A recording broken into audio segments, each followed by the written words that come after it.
মির্জা শায়ান মুগ্ধ পর্ব ২ লেখিকা জান্নাতুল ফেরদৌস মিথিলা ১৭+ অ্যালার্ট বিদ্যমান।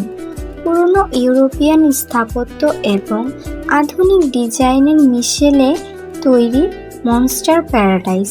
বাড়ির প্রবেশ দুয়ারে রয়েছে বিশাল লোহার গেট। কালো রঙের ওপর শুকনো খোদাইয়ে নির্মিত এই গেটের চারপাশে জড়ানো বৈদ্যুতিক তার। গেটের দুপাশে দাঁড়িয়ে আছে উঁচু পাথরের স্তম্ভ। গেটের ভেতরে পা রাখতেই জমিনে দেখা মিলবে ছোট ছোট মার্বেল পাথরের পথ, যার দুধারের নাম না জানা বিভিন্ন শোভাবর্ধক গাছ। গাছগুলো কি সুন্দর ছেটে রাখা, যেন কেউ রোজ নিয়ম করে পরিচর্যা করে তাদের। প্রায় ১০০ মিটার লম্বা ওয়াকওয়ে পেরিয়ে তারপর মনস্টার প্যারাডাইস অবধি যাওয়ার সৌভাগ্য মেলে। ওয়াকওয়ের দুপাশে দু ধরনের নিদর্শন। ডান পাশের জমিনটা ছোট ছোট সবুজ ঘাসে পরিপূর্ণ। তার সম্পূর্ণ অংশ জুড়ে তৈরি করা হয়েছে হেলিপড, মনস্টারের ব্যক্তিগত হেলিপড। গেটের সামান্য দূরে দাঁড় করিয়ে রাখা ৩-৪টে ৪ হুইলের গাড়ি। অত বড় ওয়াকওয়ে, তা থোড়াই হেঁটে হেঁটে যাওয়া সম্ভব।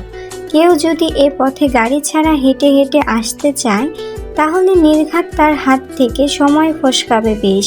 অন্যদিকে ওয়াকওয়ের বাম পাশটা বেশ সুন্দর। এক পাশে বানানো ব্যক্তিগত পুকুর। পুকুরের চারপাশটা চকচকে পাথরে পরিপূর্ণ। পুকুরে একদম মাঝ বরাবরের ন্যায় সগৌরবে দাঁড়িয়ে থাকে বিদেশি ভাস্কর্য, যা মূলত রাখাই হয় মনস্টারের ভাঙার উদ্দেশ্যে। পুকুর হতে সামান্য দূরে বাড়ির লন ইয়ার্ড, যেখান থেকে বাড়ির ফ্রন্ট ইয়ার্ড শেষ এবং ব্যাকইয়ার্ড শুরু। জায়গাটা পরিপূর্ণ বিভিন্ন নামি দামি ফ্লাওয়ার প্ল্যান্টসে। একটু দূরে হাঁটলেই পড়বে বাড়ির পেছনের বাগানটা, যেখানে ওক গাছ হতে শুরু করে চেরি ব্লসম ট্রি অবধি দাঁড়িয়ে আছে। বাতাসের হালকা দুলুলিতে চেরি ব্লসম গাছ থেকে দুই একটা পাতা উড়ে উড়ে আসছে জমিনে। পায়ের নিচ জমিটা চেরি ব্লসমের পাপড়িতে কি সুন্দর আবৃত হয়ে আছে। পুরো বাড়ির চারপাশটা এত চমৎকারভাবে সুসজ্জিত, যেন কেউ এক দেখাতেই বলে উঠতে বাধ্য, এ তো পৃথিবীর বুকে এক টুকরো স্বর্গ। কালো জগতের মোস্ট পাওয়ারফুল নেম দি শ্যাডো মনস্টার, যার বজ্র কণ্ঠ শুনেছে সবাই, শুনেছে হুঙ্কারও। তবে আজ অবধি কেউ এক নজর দেখার সুযোগ পায়নি মানুষটাকে। যতবার মনস্টার কোথাও বেরিয়েছে, ঠিক ততবার সে নিজেকে আড়াল করেছে কালো মাস্ক, লম্বা হুডি আর স্কার্ফে। তার চারপাশে সশস্ত্র বডিগার্ডেরা থাকলেও তার বাহ্যিক রূপের পরিবর্তন হয়নি কখনো। এ লোকের মুখ না দেখলেও তার সিগনেচার বৈশিষ্ট্য পরিলক্ষিত হওয়া মাত্রই সকলে বুঝতে বাধ্য, এ যে আর কেউ নয়, স্বয়ং মাফিয়া শ্যাডো মনস্টার। মনস্টারের বাম হাতে সর্বদা একখানা কালো টাইটেনিয়ামে তৈরি মোটা ভারী ব্রেসলেট ঝুলে থাকে, যার ভেতরে খোদাই করে নকশা আঁকা ব্ল্যাক প্যান্থারের নিচেই দগদগে অক্ষরে লিখে রাখা মনস্টার। এই ব্রেসলেট শুধুমাত্র একজনের জন্যই বানানো, যা অন্য সবার জন্য এক প্রকার নিষিদ্ধ বৈকি। তাছাড়া যিনি এই ব্রেসলেটের শিল্পী ছিলেন, তার হাত দুটোও তো কেটে ফেলা হয়েছে। Cause mafia monster does not wanna share anything to anyone. Mahir নরম মোলায়েম হাতের কোনোই ধরে টানছে মুগ্ধ। মুখখানা তার সে কি গম্ভীর।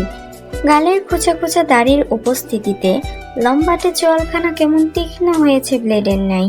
বলিষ্ঠ পুরুষ তার লম্বা লম্বা কদমে হাঁটছে জোরালো গতিতে, অথচ পাশে থাকা মাহি মেয়েটা রীতিমতো হিমশিম খাচ্ছে ব্যাটার সাথে তাল মেলাতে গিয়ে। একে তো ছোটখাটো মানুষ সে, তার ওপর ক্লান্ত। পায়ে অত জোর আসবে কোত্থেকে শুনি? গতকাল থেকে পেটে আদৌ এক টুকরো দানা পড়েছে? পড়েনি তো। মাহি এবার আর হাঁটল না, পায়ের গতি বাড়িয়ে দৌড়াতে লাগলো রীতিমতো। হাতটা ছাড়ানোর বেশ চেষ্টা হয়েছে ইতিমধ্যে, তবে বেয়াদব লোকটা কি আর অত সহজে ছাড়ে? মাহি দৌড়াতে দৌড়াতেই একবার মিনমিনিয়ে কণ্ঠে বলল, একটু আস্তে হাঁটুন, আমার কষ্ট হচ্ছে। মুগ্ধ শুনল কি শুনল না কে জানে, সে তৎক্ষণাৎ পায়ের গতি বাড়ালো আরেক ধাপ। শক্ত মুখাবয়ে কঠিন গলায় চিবিয়ে চিবিয়ে বলল, মরবি না এত সহজে, চল। অজ্ঞতা এমন কথায় চুপ করে গেল মাহি। একরাশ কষ্ট হওয়া সত্ত্বেও পা মিলিয়ে দৌড়াতে লাগলো কেমন। এদিকে তাদের পেছন পেছন গম্ভীর মুখে হেঁটে আসছে সিদ্ধার্থ। দু পকেটে দু হাত গুজে আরামসে হাঁটছে সে। সরু চোখে কেবল ঘুরে ঘুরে দেখছে মাহিকে, মনে মনে বারবার আওড়াচ্ছে, মেয়েটাকে কেন তুলে আনলো মনস্টার? ওকেও কি তবে বাকি মেয়েদের মতো? আর ভাবতে পারল না সিদ্ধার্থ, নিজের নরম সরম মনটাকে এক দফা বোঝাতে লাগলো। এ পর্যন্ত বাদ বাকি মেয়েদের সাথে যা হয়েছে, এই নতুন মেয়েটার সাথেও তো তাই হবে। এ তো জানা কথাই। তা নিয়ে মন খারাপ করে রাখলে কিভাবে হবে শুনি? নিজ ভাবনায় মত্ত থেকেই মাহির করুণ ভবিষ্যতের কথা টের পেয়ে এক দীর্ঘ নিঃশ্বাস ফেলল সিদ্ধার্থ। পরক্ষণে পায়ের গতি বাড়িয়ে হাঁটা ধরল উল্টো পথে। সুবিশাল কাঠের দরজার দুপাশে দাঁড়িয়ে আছেন দুজন বডিগার্ড। মার্বেল পাথরে বোনা সিঁড়িতে মুগ্ধের পা পড়তে দুজনে কেমন হালকা ঝুঁকে কর্নিশ জানায় তাকে।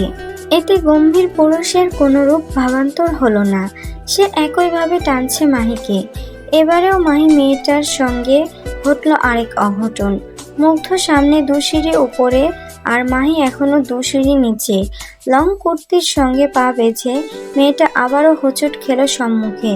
পাশ থেকে দায়িত্বরত বডিগার্ডরা ত্রস্ত মেয়েটাকে আগলে ধরতে নিলেই মুগ্ধ মহাশয় গর্জন তুলে বলল, স্টে ব্যাক। তড়িৎ থেমে গেল বডিগার্ডেরা। 2 কদম পিছিয়ে গেল বাধ্যদের ন্যায়। চোখ তুলে সম্মুখের মানুষটার দিকে তাকায়নি একবারও। এদিকে মাহি পড়তে পড়তে বাঁচল। শুকনো ফাঁকা ঢোক পাশে তাকাতেই ভরকায় আরেক দফা। মুগ্ধ তাকিয়ে আছে আগুন চোখে। এই বুঝি তার বাদামি চোখ দুটোর আগুনে ঝলসে দিবে তাকে। মাহি কেমন ভয়ার্ত ঢোক গিলল তা দেখে। তক্ষুনি মুগ্ধের আগুন চোখ থেকে দৃষ্টি নামিয়ে মাথা নোয়াতেই শুনল মুগ্ধর চিরবির করা কণ্ঠ, বেয়াদবের বাচ্চা। হতভম্ব মাহি এবারেও বুঝল না মুগ্ধের এরূপ কথার কারণ। মস্তিষ্কে আরেকটু জোর দিতে গেলেই হাতের কনুয়ে টান পড়ল আবার। মুগ্ধ এবার সদর দরজা দিয়ে বাড়িতে ঢুকছে। মাহির কি হলো কে জানে। সে আর দৃষ্টিতে একটু আধটু দেখতে লাগলো বাড়ির ভেতরটা। মুহূর্তে চমকালো সে। বাড়ির প্রবেশ পথেই প্রায় 22 ফুট উঁচু ছাদ, যার মাঝ বরাবর ঝুলছে এক বিশাল কালো ক্রিস্টাল ঝড়বাতি। মাহি চলন্ত পাজোড়া একবার থামাতে চাইল, দেখতে চাইল প্রবেশ পথের মনোমুগ্ধকর সৌন্দর্যটা। তবে তা কি আর সম্ভব? লোকটা তো হাঁটছে তাকে নিয়ে, সেই কখন থেকে হাঁটছে তারা, অথচ এখনো কিনা বাড়িতেই ঢুকলো না। এটা বাড়ি নাকি গোলক ধাঁধা? মাহি চুপচাপ তাকায় সম্মুখে। প্রবেশ পথ ছেড়ে তাকে নিয়ে আসা হয়েছে বিশাল এক লিভিং রুমে। এই মুহূর্তের জন্য মাহির দুচোখ স্থির হয়ে গেল কেমন। মাথার ওপর বেশ উঁচু সিলিং।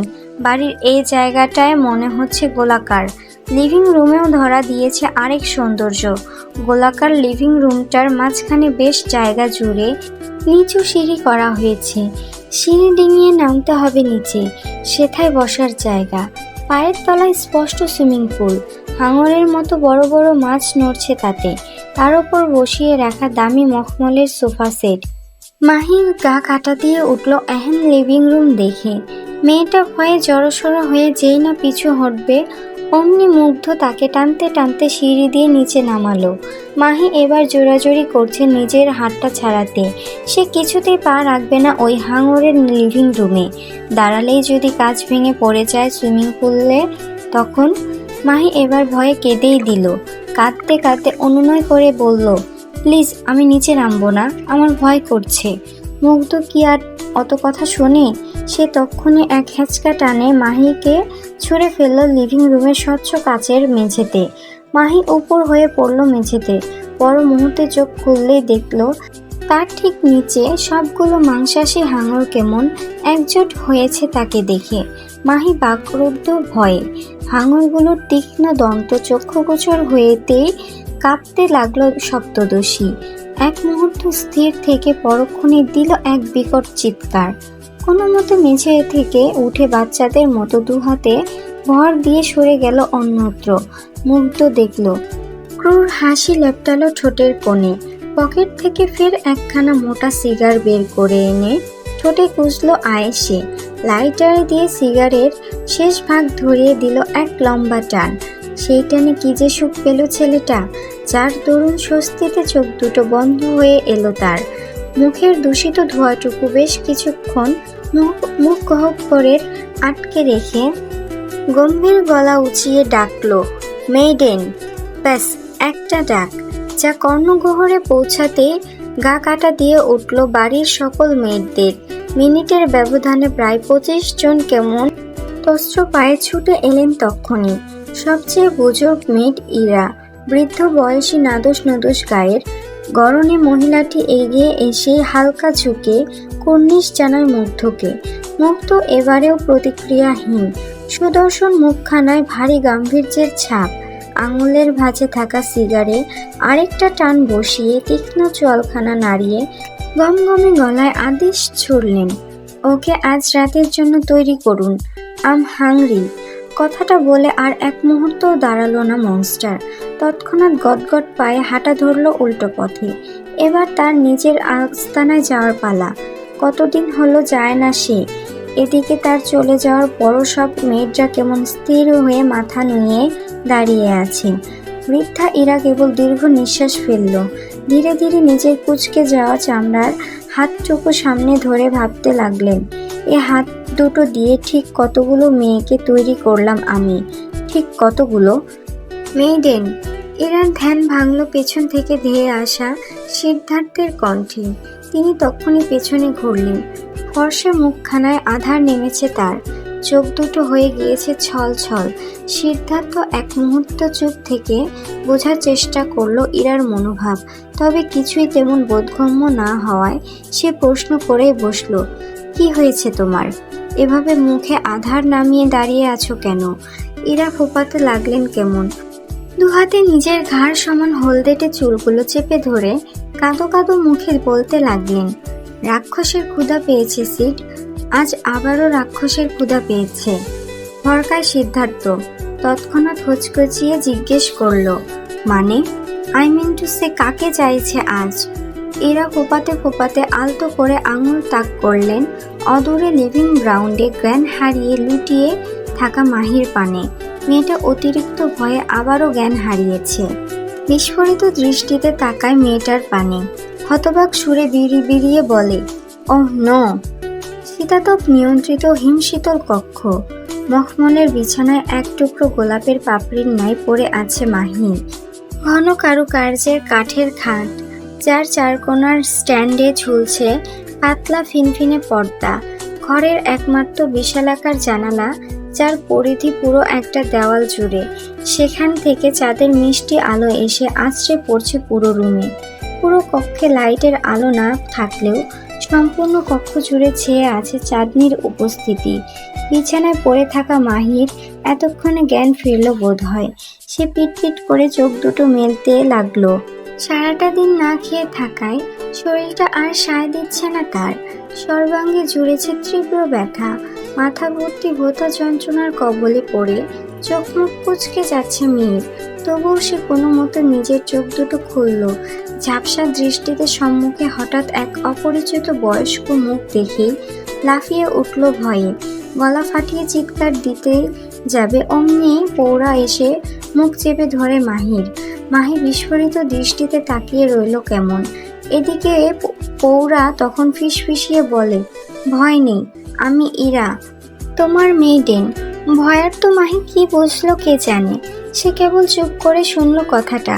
পৌরা মাহিকে স্থির হতে দেখে আলতো করে নিজের হাত সরালেন মাহির মুখের ওপর থেকে। যাদের অল্প আলোয় পৌরার মাথা ভর্তি হলুদ চুলগুলো কেমন চিকচিক করছে দেখো। বৃদ্ধ হলেও সৌন্দর্যে যেন কোনো কমতি নেই তার। মাহি মুগ্ধ চোখে তাকিয়ে রইল মানুষটার দিকে। পৌরার চোখে মুখে স্পষ্ট রাগ। তিনি খানিকক্ষণ মৌন থেকে হঠাৎ মাহির এক হাত ঝাঁকিয়ে উঠলেন ভীষণ রাগে। মাহি হতচকিত কণ্ঠে ব্যথাতুর শব্দ তুলে সামান্য। এদিকে পৌরা তখন দাঁত খিচে বলে, কেন এলে এখানে? কি এমন অসহায়ত্ব ছিল তোমার, যার দরুন এই জেলখানায় এসে উঠলে? এর চেয়ে কতগুণ ভালো হতো যদি তুমি নিজেই মরে যেতে। বৃদ্ধার এহেন রহস্যময় কথায় হতবাক মাহি এক মুহূর্তের জন্য নিজের সকল ব্যথা ভুলে গিয়ে সন্দেহাকুল কণ্ঠে জিজ্ঞেস করল, কি বলছেন আপনি? জেলখানা মানে? পৌরা ফোঁস করে নিঃশ্বাস ফেললেন মেয়েটার এহেন অবোধ ভাবস্রোতে। তিনি রয়ে শুয়ে মাহির হাত ছেড়ে দিলেন। আনমনে ঠোঁটের কোণে ব্যথাতুর হাসি টেনে মোটা হয়ে আসা কণ্ঠে আওড়াতে লাগলেন, জেলখানায় তো, যেখানে আমরা সবাই কয়েদি। হয়তো মৃত্যুর আগে এখান থেকে বেরোনোর পথ নেই আমাদের। সেক্ষেত্রে এটা জেলখানা নয় তো কি? অবোধ মাহি প্রতিক্রিয়া জানাতে ভুলে গেল এবার, কণ্ঠরুদ্ধ হয়ে অজানা ভয়ে। পৌরা তাকে আরেক ধাপ বিস্ময়ে বোধ করে দিয়ে বললেন, তুমিও নিশ্চয় মনস্টারের শত্রুপক্ষের কেউ? মাহি আশ্চর্য বনে গেল এবার, উনি কি করে জানলেন তার বিষয়ে? এদিকে মাহিকে অমন চমকাতে দেখে আহত হাসলেন ইরা।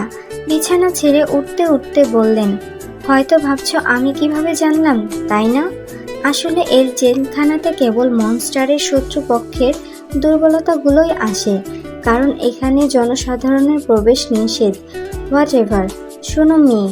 একটু থামলেন ইরা, কিছু একটা ভেবে ফের জানালেন, প্রস্তুত হও, সে আর কিছুক্ষণের মধ্যেই চলে আসবে। কে আসবে? মাহির পাল্টা প্রশ্নে থমকালেন ইরা। কপালে গোটা কত ভাঁজ ফেলে শুধালেন, কে আবার? মনস্টার? হকচকায় মাহি। তৎক্ষণাৎ নড়ে চড়ে উঠে বসল বিছানায়। গা থেকে ব্ল্যাঙ্কেট সরে যাওয়ায় আচমকা নিজের দিকে চোখ পড়তে বিস্ময়ে চোখ দুটো গোল গোল হয়ে গেল তার। এ কি, তার গায়ে এসব খোলামেলা কাপড় কেন? মাহি তৎক্ষণাৎ ভয়ে অস্বস্তিতে ব্ল্যাঙ্কেটটা টানতে লাগলো নিজ গায়ে। নিজের অর্ধ উন্মুক্ত দেহখানা ঢাকতে ঢাকতে ইতস্ততার সুরে বলল, আমার কাপড় কোথায়? এগুলো এগুলো কে পরালো আমায়? আমি পরিয়েছি। কেন? কারণ আজ রাতটা তোমার দীর্ঘ হতে চলেছে। মনস্টার আসবে তোমার কাছে, তার হিংস্র পৈশাচিক রূপ দেখাতে। এহেন কথায় নিঃশ্বাস আটকে গেল মাহির। চোখ দুটো কার্নিশ ভরে উঠল মুহূর্তেই। বদনে বয়ে গেল মৃদু ঝংকার। ইরা স্পষ্ট দেখল সব। একবার চাইল মেয়েটাকে একটু বুকে জড়িয়ে সান্ত্বনা দিতে, তবে পরক্ষণেই ভাবল, কি দরকার? সান্ত্বনা দিলেই কি আর রাক্ষসটা ছেড়ে দিবে তাকে? ইরা নিজেকে শক্ত রাখলো কোনো মতে। চলে যাওয়ার উদ্দেশ্যে পা বাড়িয়ে হঠাৎ থামলো কেন যেন। আচমকা পিছনে না তাকিয়ে বলল, পারলে মরে যাও, তাও ওই মনস্টারের হাতে পড়তে চেও না, ও কিন্তু জাহান্নাম দেখিয়ে আনবে। কথাটা বলে আর এক মুহূর্ত দাঁড়ালেন না ইরা। তৎক্ষণাৎ চলে গেলেন দ্রুত কদমে।